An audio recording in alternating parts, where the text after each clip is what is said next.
اعوذ باللہ من الشیطان الرجیم بسم اللہ الرحمن الرحیم۔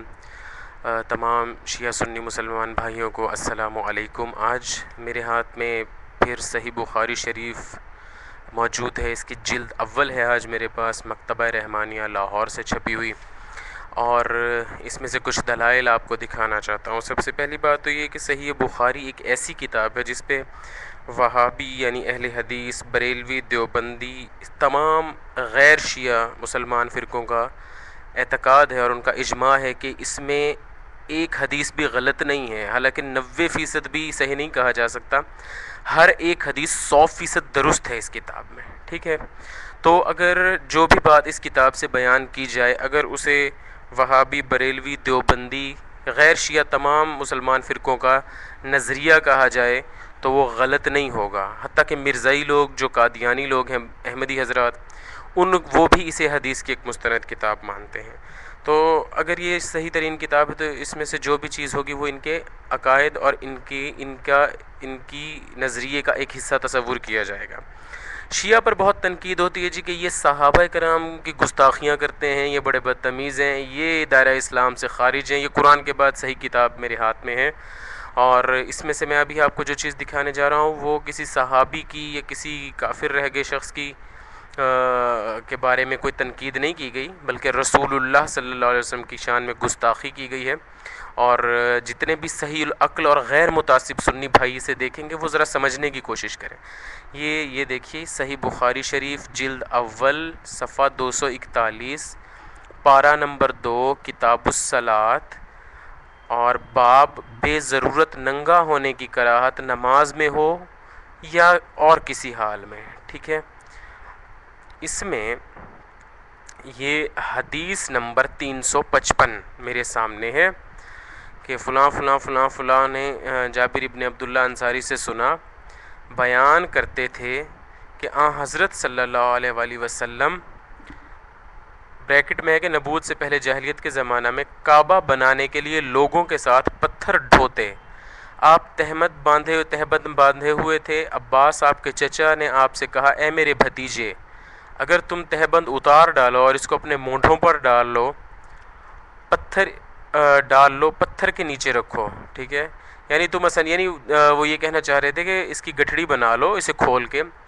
تو جابر نے کہا، آپ نے تہبند کو اتار کر اپنے مونڈھے پر ڈال لیا، یعنی ویسے ہی کیا، اس وقت بے ہوش ہو کر گرے، اس کے بعد کبھی آپ کو ننگا نہیں دیکھا گیا۔ استغفر اللہ الذی، استغفر اللہ ربی واتوب الیہ۔ یا پروردگار، ایسے گناہ سے ہم تیری پناہ چاہتے ہیں، اور سوال یہ کرنا چاہتا ہوں کہ یہ صحیح ترین کتاب ہے اہل سنت کی، اس سے کوئی شخص جھٹلا نہیں سکتا، یعنی یہ پاک صاف عقیدہ سنی، وہابی، بریلوی، حتیٰ مرزائیوں تک پہ بنتا ہے اس کا جواب، کہ وہ اس کا جواب دیں۔ اور گستاخی اور کس چیز کو کہتے ہیں؟ اگر میں آپ تمام سامعین سے گزارش کرتا ہوں، اگر آپ کے والد کا نام یا یہی کتاب اگر ایک شیعہ کتاب ہوتی اور اس میں حضرت عمر کا نام لکھا ہوا ہوتا اور یہی ان کے بارے میں لکھا ہوا، تو کیا یہ کیس ہائی کورٹ میں نہ گیا ہوا ہوتا کہ یہ گستاخ ہیں، انہوں نے برہنہ کر دیا حضرت عمر کو چوک پہ کھڑے ہوئے؟ آپ کا باپ، سب سننے والوں سے کہہ رہا ہوں، یا آپ کے بارے میں کوئی یہ کہے کہ اس نے چوک میں کھڑے ہو کے عوام کے بیچ میں بالکل برہنہ ہو گیا اور ایک تہبند تھا وہ بھی اتار دیا اور ننگا ہو گیا، جو یہ الفاظ ابھی آپ نے اس میں دیکھے، آپ ریسرچ کر سکتے ہیں، اس حوالے کو ڈھونڈ کے اس کو بہت غور سے دیکھ سکتے ہیں، ٹھیک ہے۔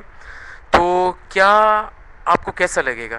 برداشت کر سکیں گے کہ آپ کے باپ کے بارے میں کوئی ایسا کہے؟ لیکن صحیح بخاری میں یہ نظریہ رسول اللہ کے بارے میں دیا جا رہا ہے کہ آپ برہنہ ہو گئے، سب نے دیکھا، کوئی مسئلہ ہی نہیں ہے۔ یہ صاف ستھری کتاب، یہ حدیث بالکل غلط حدیث ہے شیعہ نظریے کے مطابق، سنی نظریے کے مطابق یہ صحیح ترین حدیث ہے۔